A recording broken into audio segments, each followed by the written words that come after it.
Con lo buena que era de pequeña mi hija y lo contestona que se ha vuelto últimamente. ¿Quién no ha pronunciado esta frase alguna vez si tiene un hijo o una hija, como en este ejemplo, no sé, pongamos entre los 9 y los 11 años, por ejemplo, ¿no?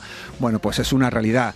Esa es una realidad tan real como la de los problemas con los hijos cuando llegan a la edad adolescente, o tan real también como las dudas de una embarazada cuando toma conciencia de que pronto tendrá que empezar la labor de educar a un niño o a una niña. Pues estas cuestiones, tan del día a día, tan de nuestra realidad, son las que trata de responder en su libro el psicólogo cordobés Antonio García Moreno, que es el autor de El arte de entender y educar a tu hijo. Un libro muy práctico, de hecho lo podemos entender como un manual para afrontar los problemas más habituales y también para comprender los principales cambios en cada etapa del crecimiento. El libro se presentó la semana pasada aquí en Córdoba y hoy ha tenido la amabilidad de acompañarnos Antonio García Moreno, que es su autor, como decimos, es psicólogo cordobés. Antonio, muy buenas tardes. Hola, buenas tardes. Buenas tardes. Nosotros pronunciamos, los que somos padres, hemos pronunciado esas palabras, pero tú que tienes una consulta y además especializada como psicólogo infantil en estas cosas y que atiendes a diario a padres, la habrás escuchado 1.000.000 de veces, ¿no? Claro, ese fue el motivo principal por el que decidí embarcarme en esta aventura de escribir un libro, porque había muchas familias que venían y sus preocupaciones sobre la educación de los hijos, los problemas que presentaban sus niños, pues en algunos casos se basaban en que no desconocían algunas estrategias educativas que al facilitárselas pues ya le iba mejor, pero sobre todo el problema no era tanto el desconocimiento, sino porque hoy en día en Internet pues te puedes encontrar un montón de información sobre esto, pero el problema es que la aplicaban mal o bien que la aplicaban sin tener en cuenta las características del desarrollo evolutivo de los niños, del periodo concreto en el que se encontraban, porque claro, ahí según la edad que tenga el niño, pues tiene una habilidad de comprender ciertas cosas y tiene unas limitaciones también. Entonces hay veces que los padres piensan o bien que es demasiado, que tiene muchas más habilidades de las que realmente tiene, o al contrario, o lo sobreprotegen mucho y se empeñan en hacer cosas que él ya puede hacer por sí mismo. Y los niños van creciendo y conforme van creciendo van cambiando, pero nosotros no. Yo he notado, nosotros siempre ya vemos el mundo igual, esperamos de ellos prácticamente lo mismo, nosotros no vamos evolucionando y somos como mucho más, como mucho más una roca, ¿no? Sin cambiar, como ¿deberíamos amoldarnos a la evolución de nuestros hijos? Claro, yo pienso que esa es una de las principales dificultades de la educación de los niños, porque nosotros pues somos adultos cuando tenemos un niño, lo vemos tan pequeño, tan indefenso, que tenemos que darle todo al principio cuando nacen, o estamos cubriéndoles todas sus necesidades, o los niños no podrían sobrevivir. Pero claro, los niños van poco a poco madurando, y tanto a nivel mental como físico, y igual que al principio no saben andar y para desplazarlo tenemos que moverlo. Cuando tienen un añito ya pueden andar solos, y cuando tienen 5 años hay que correr detrás de ellos y ya te agotan. Entonces, pues igual que con el aspecto físico, ocurre con el plano de comprensión y también con el plano emocional. A nivel afectivo, pues los pequeños cuando recién nacidos pues tienen muy poquitas emociones desarrolladas, las básicas de enfado, la alegría, pero luego poco a poco, conforme van creciendo, pues van entendiendo más cosas. Una vez que entienden, por ejemplo, que son personas diferentes a otros y pueden ponerse en el lugar de otra persona, que eso ocurre ya un poco más allá de los 3 años incluso, pues entonces ya pueden despertarse sentimientos como la envidia, que al principio, por ejemplo, no tiene. Pero llega un momento en el desarrollo en el que ya dicen, oye, que aquella persona es diferente a mí y esa persona tiene un cochecito y yo no lo tengo. Influye también mucho, Antonio, el recuerdo que tengamos nosotros como padres de cómo eran nuestros padres con nosotros. Porque yo he de reconocer que en multitud de ocasiones digo, madre mía, si yo le hubiera hablado a mi padre como mi hijo me está hablando ahora a mí. Claro, indudablemente el estilo educativo que hayan tenido nuestros padres con nosotros influye de manera bastante importante. Lo que ocurre también es que conforme nosotros vamos creciendo, y sobre todo hoy día que contamos con mucha información, pues en realidad pues podemos ir modificando poco a poco este estilo que usaron con nosotros, porque si no, claro... No evolucionaríamos. Claro, antes no contaban con tanta información como ahora, y es algo que trato en el libro también, en los estilos educativos que existen varios diferentes. Hay unos que son muy autoritarios, otros muy sobreprotectores, otros que sí que tienen un poco del equilibrio necesario. Entonces, claro, indudablemente en el ambiente que uno se desarrolla de pequeño, pues le va a marcar la forma de la dinámica de su propia familia que él cree una vez que es adulto. ¿Dónde está el punto perfecto del equilibrio? ¿Existe ese equilibrio entre la firmeza a la hora de decir no, la paciencia para ser capaz de expresar los argumentos y escucharlos de tus hijos, aunque sean completamente, en muchos casos, egoístas y absurdos, la mano izquierda suficiente para ceder en esta pequeña batalla porque sabes que te vas a enfrentar a otras mucho más importantes? Claro, yo creo que ahí está la dificultad principal de la educación de los niños, el conseguir el punto medio en cada momento, no darle más importancia a cosas que realmente no la tienen y el saber un poco, porque claro, las normas y el exigirle firmeza a los niños en el cumplimiento es bueno incluso para ellos, aunque ellos no lo vean hasta que sean mayores, pero es verdad que los padres necesitan ser firmes en el cumplimiento de las normas, pero al mismo tiempo también los niños necesitan que se les escuche su opinión, que vean que se les tiene en cuenta, en fin, que se vea que se preocupan los padres de sus necesidades, que se tengan en la medida de lo posible en cuenta para favorecer también su autoestima y su desarrollo. Entonces ahí el equilibrio ese es un poco... Y encontrar ese equilibrio cansa muchísimo, Antonio. Es un desgaste tremendo, porque lo más cómodo, y eso ya lo sabe cualquier padre, cualquier madre, es decir que sí. Ala, anchas Castilla.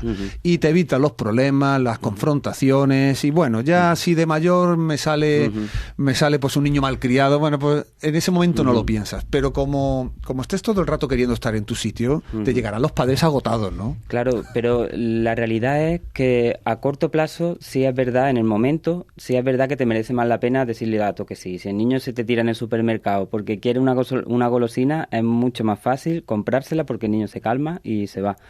Pero claro, tenemos que tener en cuenta que el niño va a ir creciendo y al principio quiere una golosina, pero es que después va a querer una moto y luego va a querer un coche y después pues lo que quiera no se lo vamos a poder dar porque luego querrá una novia o un novio y eso no se lo podemos conseguir. Y si está acostumbrado a que le demos todo lo que él quiere en el momento que pues luego va a tener muchos problemas bastante importantes.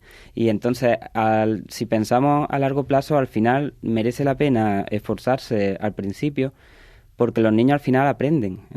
Te harás 2 veces lo de tirarse al suelo en el supermercado, pero cuando vea que no lo consigue, la tercera ya no le merece la pena. Entonces, a lo mejor a los 3 o 4 años, que es cuando más ocurren estas rabietas, si lo afrontamos con firmeza, y aunque acabemos el día agotado, pero a lo mejor nos evitamos luego a los 5, 6, 7, 8, 10, 12 años tener problemas mucho más grandes porque ya han adquirido más o menos las normas y saben lo que pueden y lo que no pueden hacer. A toda esta complejidad que estamos describiendo hay que añadirle el cansancio propio de un día a día en el trabajo, el estrés con el que podemos llegar a casa por el trabajo o por no tenerlo. Claro. No hablemos ya de cómo puede influir además en nuestra actitud hacia nuestros hijos, cómo vaya nuestra relación de pareja. Y si no hay pareja, que se ha separado, entonces ya el lío es monumental, ¿no? Claro, son aspectos muy importantes que siempre repercuten muchísimo en la educación de los niños. Yo en el libro trato de describir una situación más o menos normalizada y cómo va desarrollándose el niño y qué cosas son las ideales que uno debería ir marcando en cada tiempo para tenerlo en cuenta. Luego ya cada uno en su día a día en la vida pues van surgiendo muchísimas dificultades y evidentemente pues si por ejemplo fallece uno de los 2 miembros de la pareja o un divorcio, que son eventos bastante traumáticos, o se quedan todos los miembros en paro de la familia y pasan dificultades para cubrir necesidades básicas, pues son aspectos que van a influir muchísimo porque los niños viven en el mismo entorno. Entonces si una familia carga con mucho estrés o muchos sentimientos negativos, al niño se le van a transmitir y es inevitable que eso ocurra. Sí es verdad que, claro, hay algunas cosas que nosotros podemos prevenir porque sabemos que le van a influir y siempre que sean un fallecimiento no se puede hacer nada, pero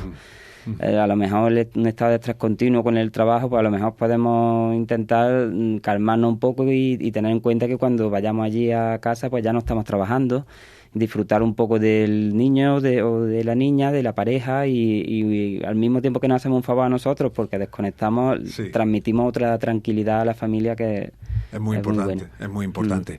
Divides el libro en 4 partes, un poco en esa línea que estás explicando de adaptar un poco los mensajes y las circunstancias a cada una de las etapas, porque es verdad que son distintas. ¿La peor de todas es la adolescencia o le tenemos tanto miedo, no sé, como a los exámenes de selectividad, pero que luego no eran para tanto?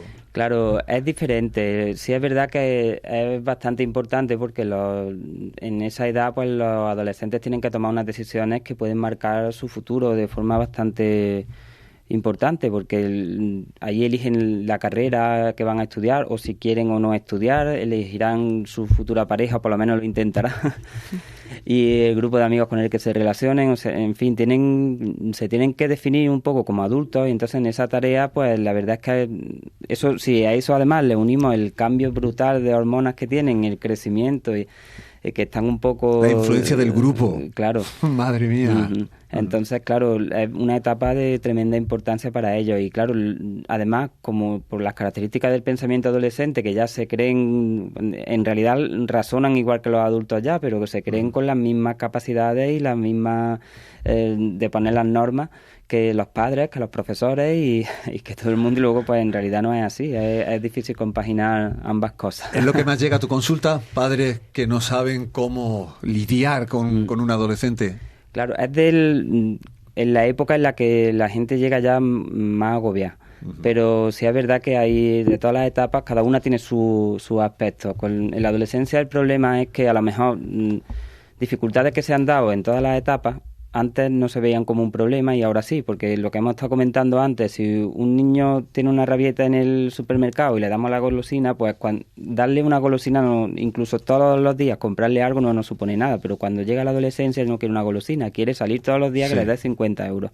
Y luego quiere una moto, y luego quiere un coche, y entonces eso ya no se le puede dar. Claro. Y ahí sí que los problemas son más gordos, porque si estamos acostumbrados a dárselo desde pequeño, pues de grande lo va a demandar de la misma forma. No es que el problema sea más grande, sino lo que cambia es, pues en vez de querer una golosina, quiere un coche o una moto o una novia. Pero en realidad la educación consiste en lo mismo, en que todo no se puede tener y no se puede tener ni a los 3, ni a los 6, ni a los 18. Un amigo me dijo una vez: nadie dijo que fuera fácil. Claro. ¿Verdad? No es fácil y sobre todo es muy cansado. Yo pienso que lo que has comentado antes, que en determinadas etapas los padres acaban agotados y ya sin tener en cuenta el trabajo, la pareja y todas las cosas que tenemos que compaginar, porque hay, por ejemplo, sobre los 2 años o 3, los niños, aparte de las rabietas que tienen una actividad increíble, van corriendo por todos lados y el nivel de estrés que tiene la persona que cuida al niño es algo demencial. Sí, son agotadores. Llega uno del trabajo deseando descansar y te encuentras con que el niño está corriendo por todos sitios, que te tira las cosas al suelo, que encima se te tira al suelo a llorar y cuando menos te apetece, y claro, es complicado muchas veces llevarlo. Yo siempre he de confesarlo aquí, he envidiado profundamente a los padres y a las madres que ya de entrada afrontaban todo esto con paciencia. Me ha parecido siempre un arma fundamental que yo, en mi caso, he echado mucho de menos. La paciencia, que cómo ayuda en un momento dado contar hasta 10 y no explotar por cualquier cosa, ¿no? Es fundamental. Yo creo que es una de las armas principales que deben aprender a manejar los padres y las madres, porque los niños además consiguen sacar de quicio porque nos conocen, entonces saben dónde dar para que nos afecte emocionalmente. Y lo peor que puede hacer un padre en un momento de una disputa con un niño es ponerse a su mismo nivel y perder los nervios, porque entonces al final consigue lo que quiere. Muchas veces es mejor respirar profundamente y decirle: a ver, nosotros vas a tener este castigo porque has hecho tal cosa y nos vamos a relajar un poco, y luego cuando te vayas con tu pareja dices: estoy del niño hasta el gorro, no puedo más, pero que el niño no te vea. El arte de entender y educar a tu hijo es el libro del que hoy hemos hablado con su autor, el psicólogo cordobés Antonio García Moreno. Lo presentaba la semana pasada en el Salón de Plenos de la Diputación Provincial y hoy nos ha desvelado algunas de las claves que podemos entender en este práctico manual para afrontar los problemas más habituales y comprender los principales cambios en cada etapa de crecimiento. Antonio, ha sido un placer compartir contigo este rato y espero que muchos padres y madres hayan tomado buena nota de esta referencia, el arte de entender y educar a tu hijo, porque toda la ayuda es poca. Gracias, Antonio. Bien, muchas gracias a vosotros. Gracias.